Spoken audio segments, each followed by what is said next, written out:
ओम सच्चिदानंद परब्रह्मा परमात्मा पुरुषोत्तमा श्री भगवती समेत श्री भगवते नमः. May the one who is all, who is in whom is all, bless us to be successful, happy, peaceful and prosperous. Dear devotees, today I am going to talk about a very important topic which many people have been trying to understand and coping up in their mind as to what it is. The topic is Moksha or liberation. Every person knows this word. Some of them have tried to understand, and many of us have studied or read about it. But unfortunately, like many terms in spirituality, this is a highly misunderstood term.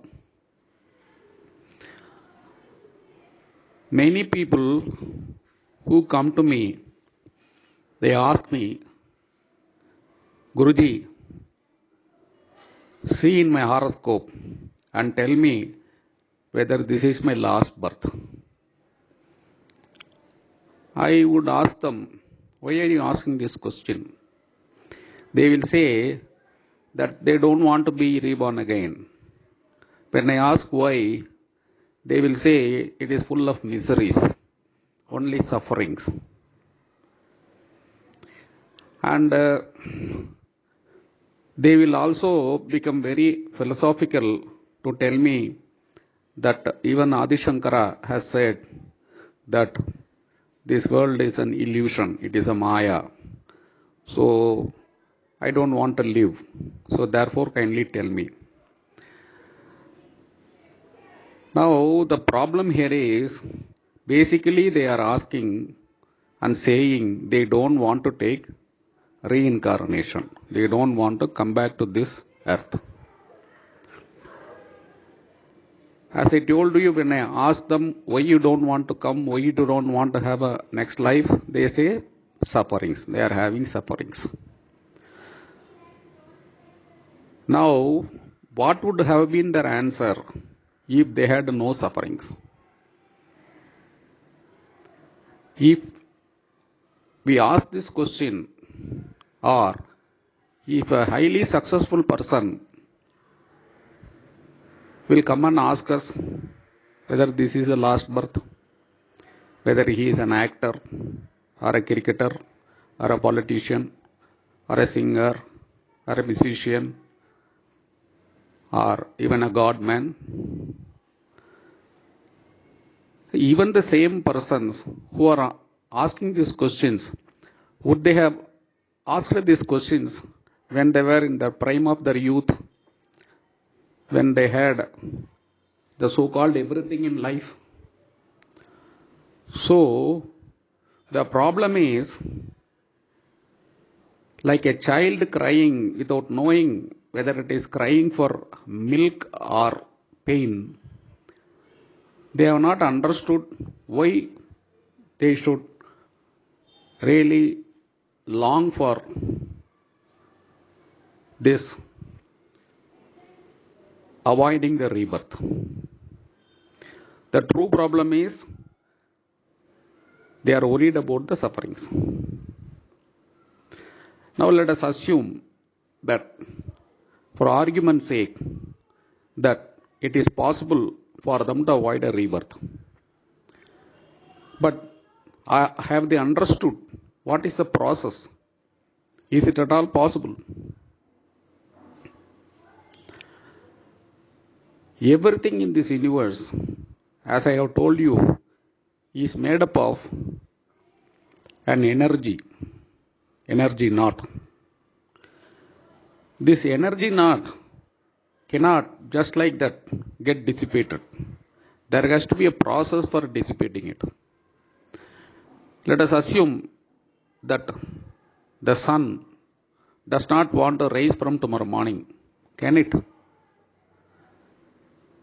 It has to completely run out of its internal fuel before it gets rid of its duty to rise every day. Can the wind or air or vayu can say from tomorrow, I don't want to blow? No, it has a momentum. It has to go through that momentum. It can't stop it halfway. Similarly, whether a star, can it stop emitting the photons and atoms? No. For everything, there is an energy knot. That energy knot has to be untied. Whether it is a god or a human being. So, what is the process of untying a human energy knot? They have to understand that. The human energy knot can be untied only if its knots are released. What are the knots? The first knot is the inbuilt desire. The second knot is the actions they have done as a process of this desire called karma. And as a result of this karma, the inherent tendencies. Fourth is a selfish attitude, me, mine. Next is the ego.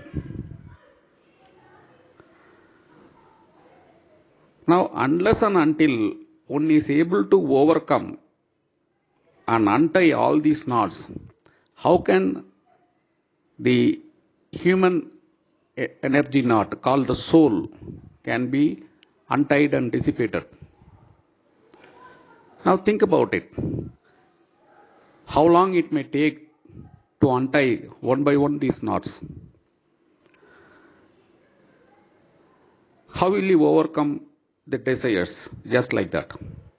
Desires rise in the mind every second. If you fulfill one desire, the next desire comes. Similarly, the thoughts. If you want to avoid rebirth, you have to completely control your thoughts. Can you control your thoughts completely? To the extent that you will not have rebirth. Next is the accumulated samskaras. How many lives one has to take to eradicate all the karmas accumulated? Similarly, is the desires. Then this ego, I, me, mine. To untie all these knots, you have to go through a very big process. Unless you go through this process, which I will discuss in the course of this lecture, until and unless you have undergone the process rationally and overcome, you cannot untie these things. Therefore, avoiding a rebirth is not a child's story. It's a big process. Because the soul is bound by the ego and the past karma. And no human being can be without a karma or thought or desire even for a second. That is why Krishna, Lord Krishna says in Bhagavad Gita, Arjuna, you cannot be remaining without an action even for a second. Therefore, don't shun action. Better do the right action. Now look at the other angle. If we say that this world is unreal, I don't want this world, I don't want this body, what does it mean? We are saying that these are all unworthy of it. Which is one unworthy? The universe, our body. That means we don't realize that the divine spirit, the God, is indwelling in every part of this universe, including us. So if we say that I don't like this, I don't want this, indirectly you are saying that you don't want God, you don't like God, you don't respect God. And then you are saying that you want to mingle with the very same God whom you deny. The God is before you in the form of everything, including your body, including your thoughts. All that you see is Him. In fact, all that is seen is He. Therefore, this is a hypocrisy, honestly, because they are not understanding the truth. Now, come to the quote they say about the Adi Shankara's statement. Jagat Guru, what he said has been misinterpreted. By the 15th century, what he told in 8th century has been misinterpreted. Jagat Guru said three terms: Nitya, Mithya, and Maya.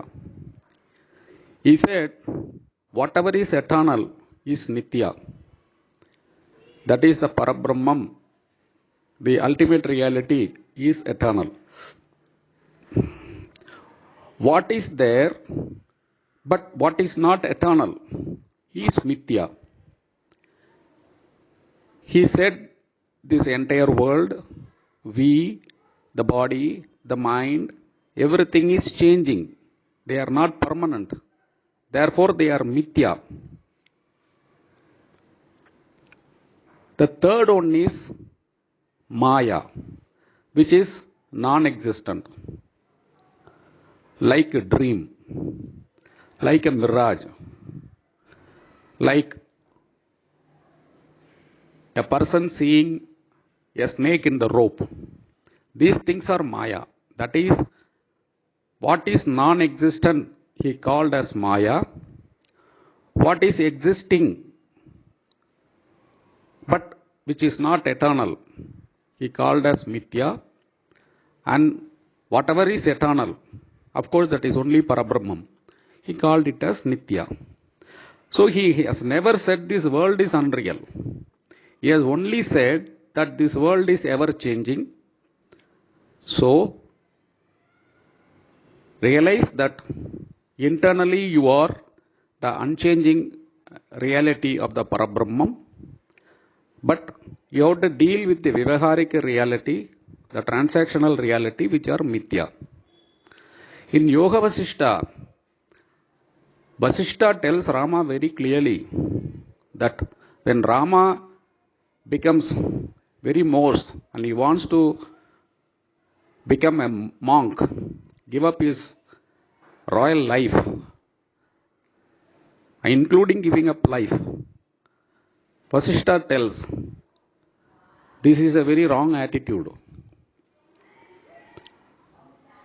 You have to understand the reality, that is the Supreme Parabrahman, that is you yourself, and then deal with all the things that are before you, because they are also part of the same Supreme Reality, and deal with them with a detachment, understanding that they are not eternal. He also tells Rama, don't think that they are illusion, they are Maya. Therefore, to say that Adi Shankara has told that this world is an illusion is due to misunderstanding of what he has said and maybe trying to get some scriptural support for our misunderstanding. Okay. Now, if I say that avoiding rebirth is not possible or it is not that easily feasible, then what we should do? Then the simultaneous question is arising that you are saying moksha and you say moksha is not avoiding rebirth, then what is moksha? You can ask me that question. That's a very valid question. Actually, moksha is liberation. You may think that I am playing with words. You may think that those people are also asking for the same thing, liberation. Yes, moksha is liberation, but it is not liberation from rebirth. It is liberation from sufferings. Liberation from sufferings right in this birth and birth after birth.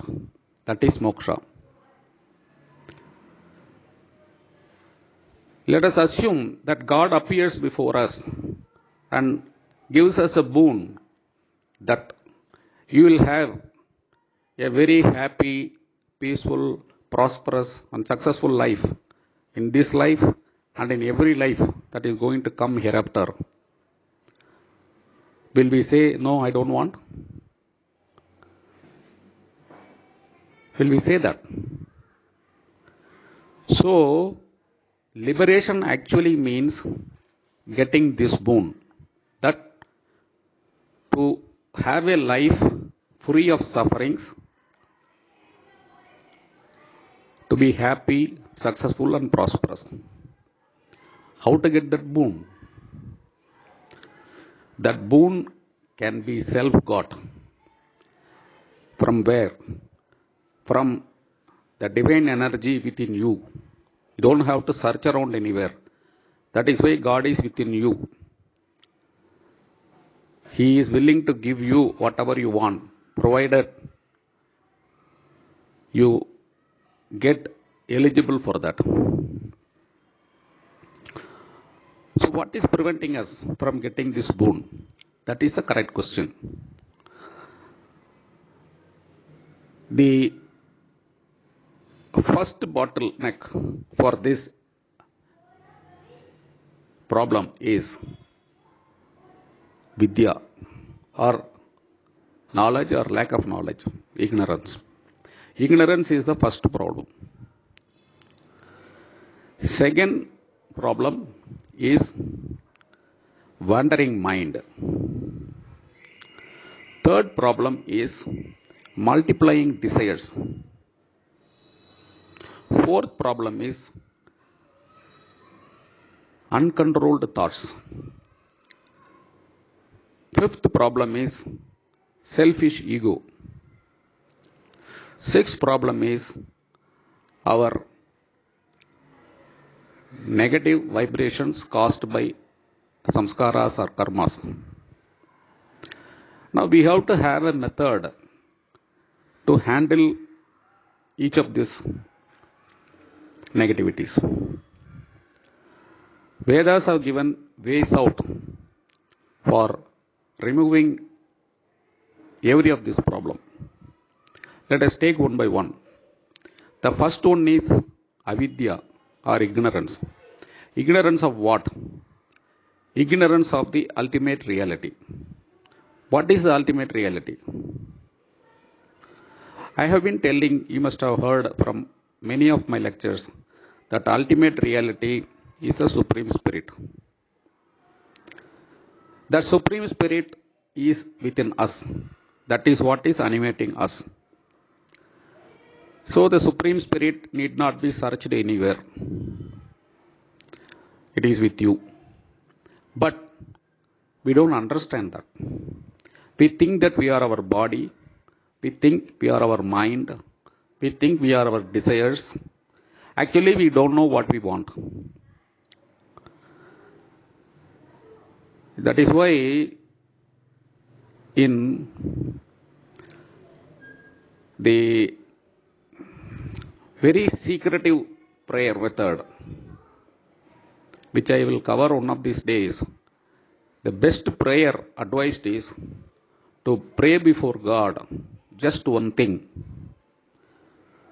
Oh my God, please be with me in me. He is already so. But then every minute, if you are going to invoke that by saying, please be with me and in me, then even by the practical application, he is going to be knowing and coming to know what are your difficulties, what do you need. He is going to give you that. So that is the recommended best prayer according to the Ragasya Puja. Don't pray for this or that. Ask him to be with you. He is already with you, but you have to invoke. The fire is there in every stone, in everything, every wood, but you have to ignite it. Like that, the Supreme Spirit is with you in you, but you ignite it. Ignite it with a simple prayer. Be with me. So, once you get this correct knowledge that you are the Supreme Spirit, then what happens is you will come to know what is your real strength. Like that story of a lion that was caught in the midst of a sheep and lived like a sheep, which I had explained in Who Am I video. We don't understand we are a roaring lion. We live like a sheep. So we need to understand that we are the divine supreme spirit. You may ask, what is the advantage? The moment we understand that we are the divine supreme spirit, then we are not an ordinary mortal. As a divine supreme spirit, we can really enhance our abilities, thoughts, actions, and we are not just confined to this body and mind. We understand we are a spiritual being. Once we understand that, then everything in the universe is seen as a part of you. If you are alone, you are very weak. But if everything and everybody is with you, you know how strong you are. So this understanding that I am the Supreme Spirit makes your mind very clear and removes the unnecessary dirt and smoke. This is the first understanding you have to have. The next thing that comes is, many people have said, I have listened to you, I have understood it, but it doesn't stay in the mind. When I face the day-to-day life, I come across many things, I just forget, it doesn't stay. I am overwhelmed and swamped by various thoughts and worries because my mind is wandering. True, the mind will be wandering because mind is a monkey.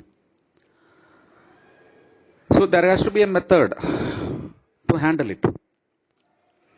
Like for understanding your true reality, you have to learn, which is Jnana Yoga. For stabilizing your mind in that, the Vedas have recommended the Dhyana Yoga. Dhyana means what? Repeatedly reconfirming to you what is already known to you. Aham Brahmasmi, Tattvamasi. If we have to meditate on these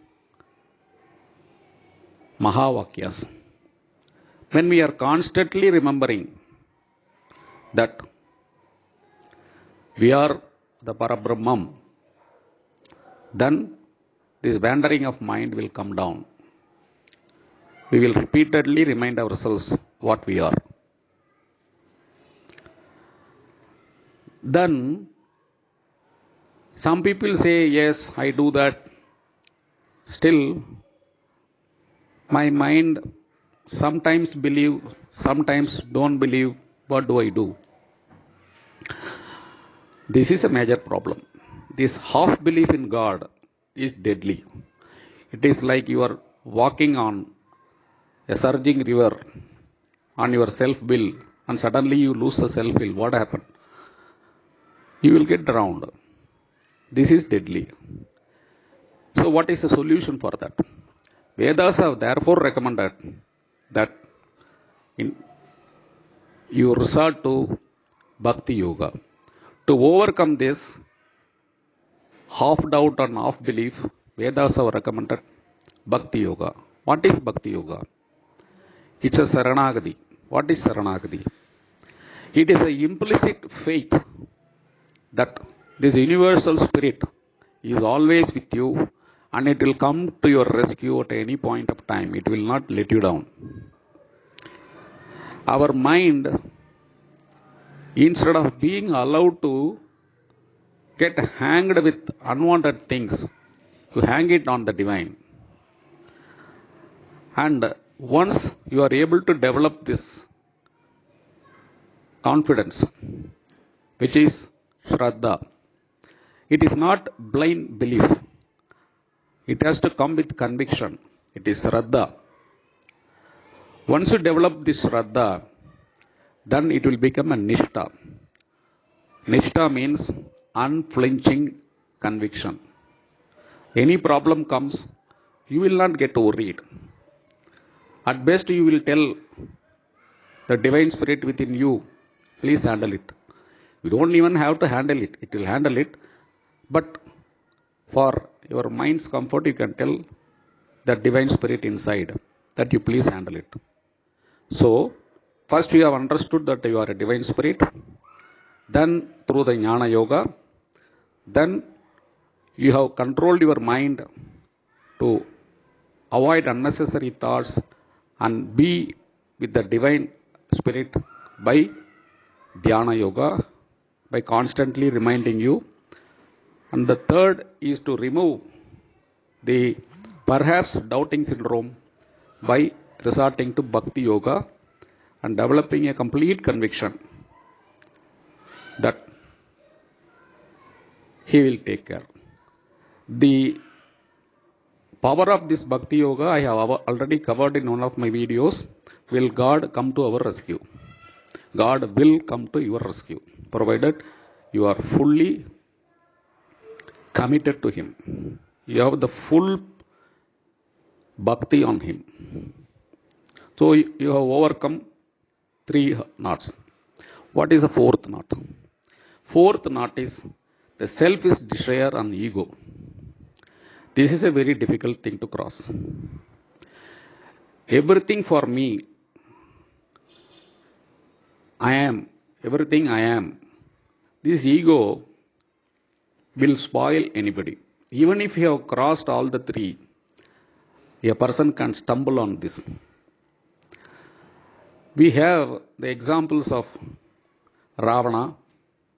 So many people who have stumbled only on this ego. This ego is a silent killer. How to overcome this ego? For this, we need to understand what is ego. The ego is understanding there is a self, but thinking that only I am that self. Are we getting the difference? Ignorance is not knowing there is a self. Self means divine energy. Ignorance is not knowing that we are the divine spirit.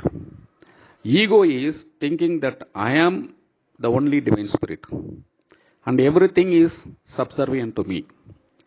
This is what the problem of Ravana was.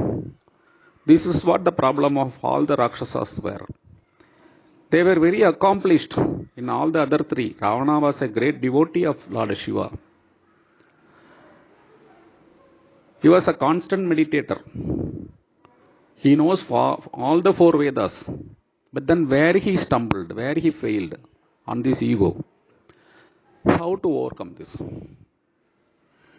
To overcome this is not very difficult. You will be surprised to know. What is the problem with ego? You understand there is a divine self, but you mistakenly think that it is only with you.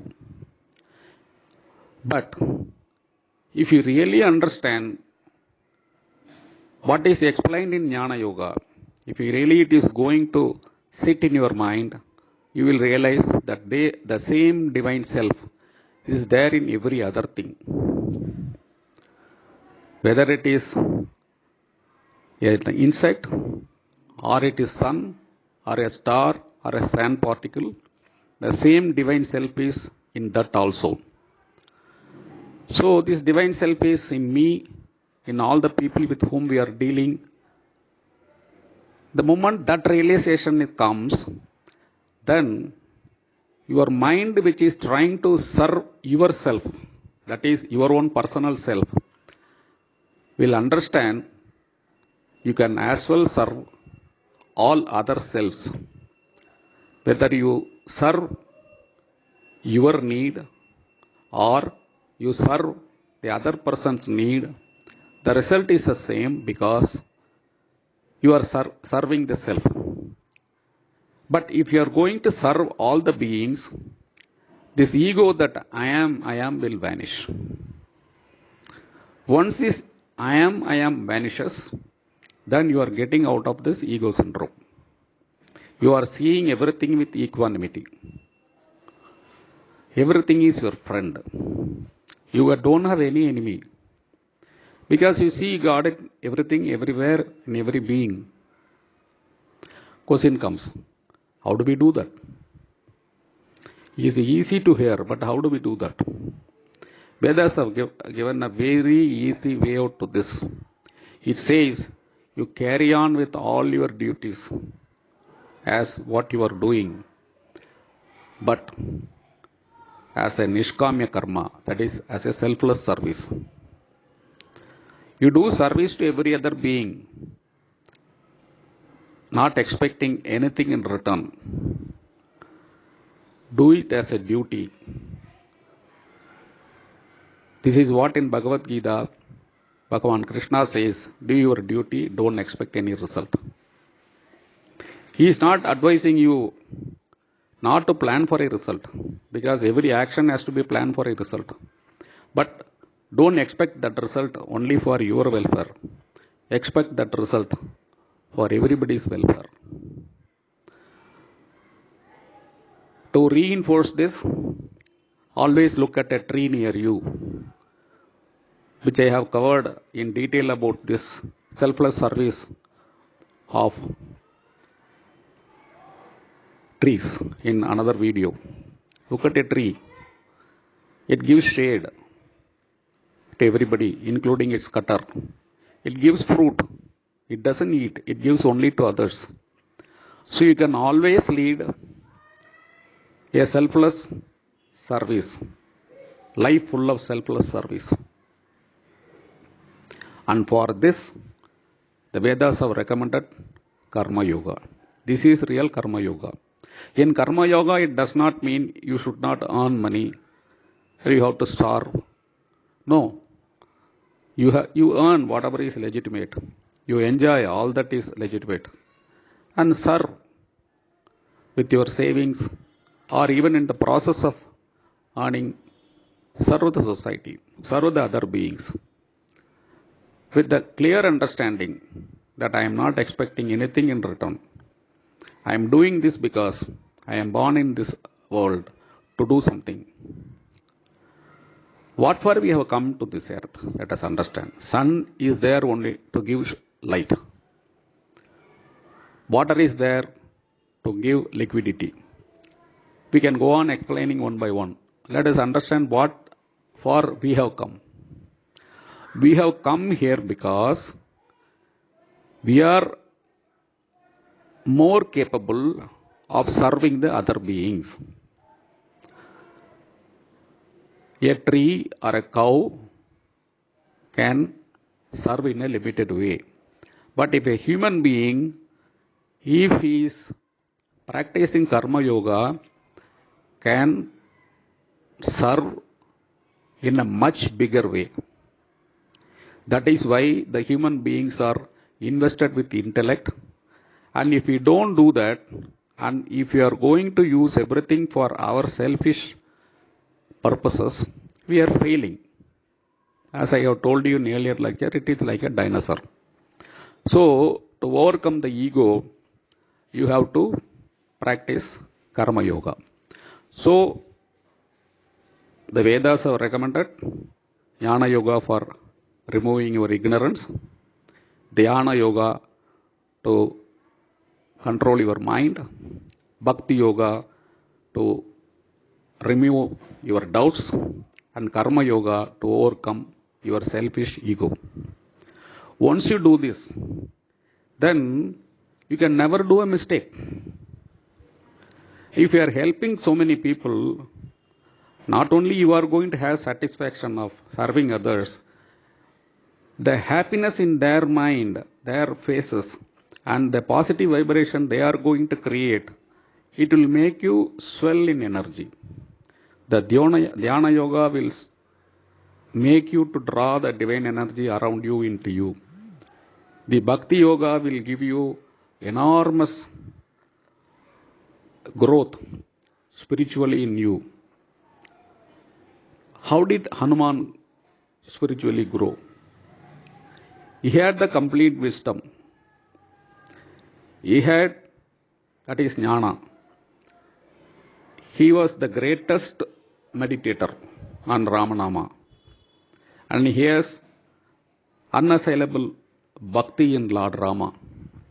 And whatever he did only for others, including for Rama.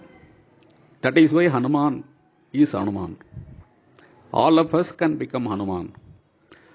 If you become Hanuman, you become a Saranjeevi. Hanuman is a Saranjeevi.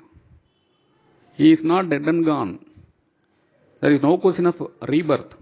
He is not even gone. He is here.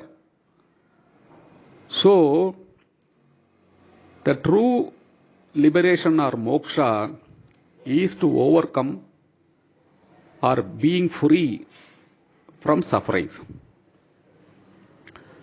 One can ask a question. If we have to undergo these steps, we have to live like this, are we not missing out in many happy things in life? No. Look at it carefully. What are you missing? You are not missing anything. You can eat what you like. You can enjoy the nature. There is nothing you are denied as long as they are legitimate. You are even allowed to have your conjugal bliss as long as you are legitimate.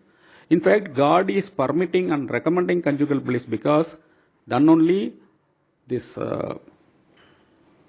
humanity, the human race will be surviving. Therefore, even that is not denied. What is denied is illegitimate things. God has given so much of resources for all our needs, but there is no place for any greed for anyone's soul. Only when the greed comes, the problem comes. All our sufferings are only due to our greed through the 6 vices. Therefore, nothing is denied to you. You can enjoy all your legitimate pleasures. Oh, again, somebody can ask, looks to be very difficult to live like this. No, it is not so. Look at a child. The child, is it not very happy? Is it not enticing all of us? When the problem comes to a child, the moment an ego enters, whether it is studying in a school or wherever, the moment the ego enters, this is for me, this is mine, this is only for me, then the problem comes. So it is these vices plus ego, this unwanted desire, lack of knowledge. The moment this jnana is imbued in the children right from childhood, and the need for dhyana and bhakti upasana and selfless service, the child will never turn bad. The classical example is Prahalada. Prahalada was a son of a Rakshasa who has taken a vow to kill Vishnu. That Prahalada was the most ardent devotee and most virtuous person. How? When he was in the womb of his mother, Narada taught him all that I am telling you now. Therefore, right from childhood, he was following the virtuous principles of life. Therefore, if we can teach these scientific aspects to the children right at the young age, there is no way they can go astray. If everybody is going to be leading a perfect life, there is no disharmony, there is no problem. Therefore, the problem does not lie with the nature, does not lie with the God, does not lie with your body. It is all because of your mind, which is the cause for ignorance, cause for lack of concentration, cause for desires and ego. So the effort has to be to get rid of these things. Now, once you have got rid of these things, it is quite possible for you to be honest, to will for no rebirth. You will be surprised to know. Because that knot of energy that we are can be annulled, can be broken open only by willpower. Willpower has to be supported by all these factors, whatever I have told you.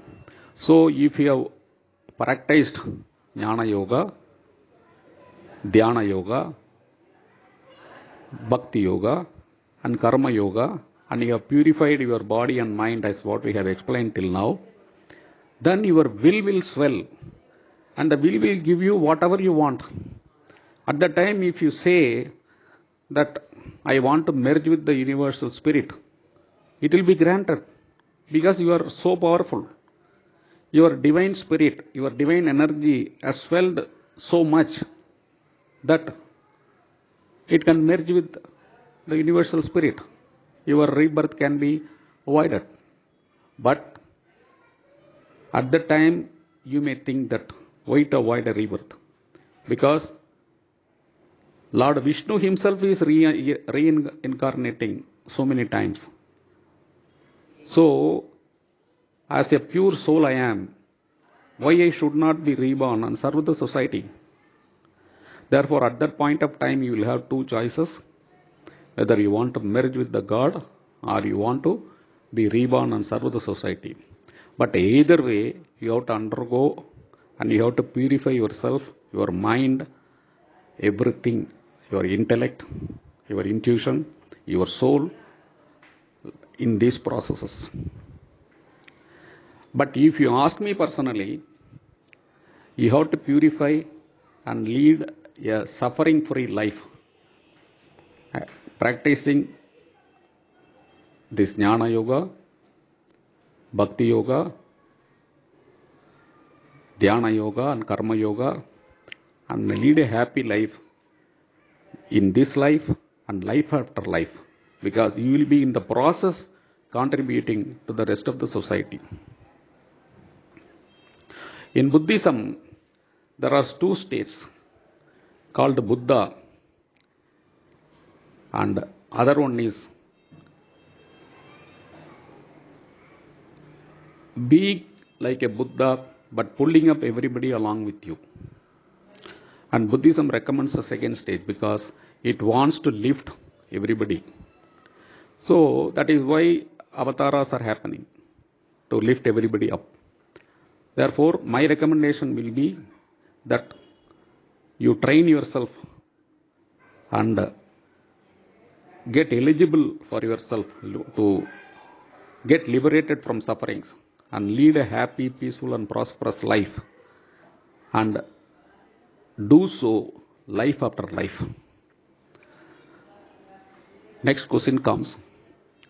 It is all very nice to hear, but in this fast age, with all our fast duties, how do we do this? It looks like a very arduous task. The medicine looks to be worse than the disease. You may think so. It is not. Lord Shiva was posed these questions by Brahma and Vishnu before the advent of Kali Yuga. They went and said that Kali Yuga is coming. We want the spiritual growth of humans, but we find it to be difficult. Shiva asked, what problem? They said that the people don't have time. He said that no, just Veda is sufficient. They said they don't have time to study Veda, nor they are in a position to understand Veda. Then what about Upanishads? They said though it is too complicated for them. Then he said, what about Puranas? They said they don't believe it. Okay. What about Kundalini Yoga, Raja Yoga? He said, Hara, Mahadeva, all these things are not meant for them because they are too heavy for them. So we have to give in some capsule form. Otherwise, this humanity will be sinking. Lord Shiva smiled and said, the same question was posed to me by Parvati long back. I told, when it is really so serious, Brahma and Vishnu will come. At that time I will disclose. Now that you have come, I am disclosing it. Then he taught the simplest yoga for this Kali Yuga, that is called Shakti Yoga. He said in Shakti Yoga, it has 4 components, very easy. He said that in simple terms, make this divine knowledge understandably told, then give them easy training to meditate and give them easy method to develop bhakti and give them very easy method to practice karma yoga. Then he propounded and expounded the Shakti Yoga, that is called the Shakti Yoga Mahatmya. It is very easy to follow all the 4 yogas I have discussed. Jnana Yoga,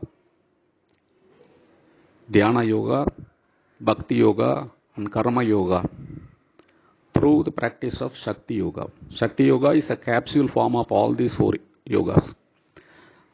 That simple practice will result in your spiritual growth.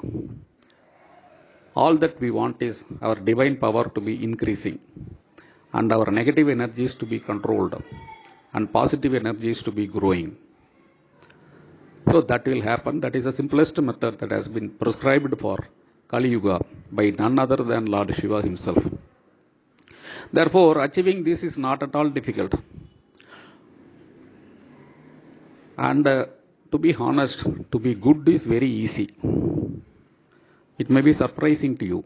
To be good is very easy. Only to be bad is very difficult. Take the case of a person who is writing an examination. If he has prepared himself, writing an examination properly is not difficult. But if he has not prepared, if he wants to do a copying or some kind of malpractice, how difficult it is. So being good is very easy. Only because we are not getting prepared to be good, we are finding it difficult. A child is good. It turns bad in the way. If it doesn't turn bad, what is the problem in being good? So being good is not a problem at all. If you are good, then there can be no problem to you, no suffering to you. Where does the problem come? The problem arises because of the mind. If your mind is pure, if your mind is straight, if your mind is good, you will turn out to be good. That is why Thiruvalluvar said in Tirukural, in very simple terms, what is the ultimate dharma? He said, Manattukkan, Masu Ilan, Adal, Anaithu Aran. He said that having no malice in heart and being good is the only dharma and the best dharma. Rest are all hypocrisies. So try to be good. We have to be good in our thoughts, words and deeds. If we do these three things and practice Shakti Yoga, we are sure to overcome all sufferings and be successful, happy, peaceful and prosperous. That is what liberation or moksha is. Moksha is to be free from sufferings. You can be free here and now. The other moksha, what people are thinking, that I will go to Vaikunta or Kailasa, they are talking of after some time. That is after death. We are not talking of after some time. We are talking of now. We are not talking of in Vaikunta or Kailasa. We are talking of here. So here and now, you can get moksha or liberation. That is liberation from sufferings right here. So there is no point in talking of or getting worried about not having moksha. Moksha is there right before you. It is for you to understand it. That is why great saints, whether it is Ramana Maharishi or Kanchi Paramacharya, used to say,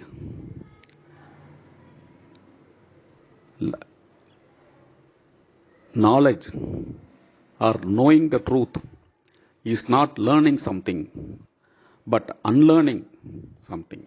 Because we have learned wrong things. We have to learn by unlearning. That is why the science calls it as discovery. Because it is covered. Discovery.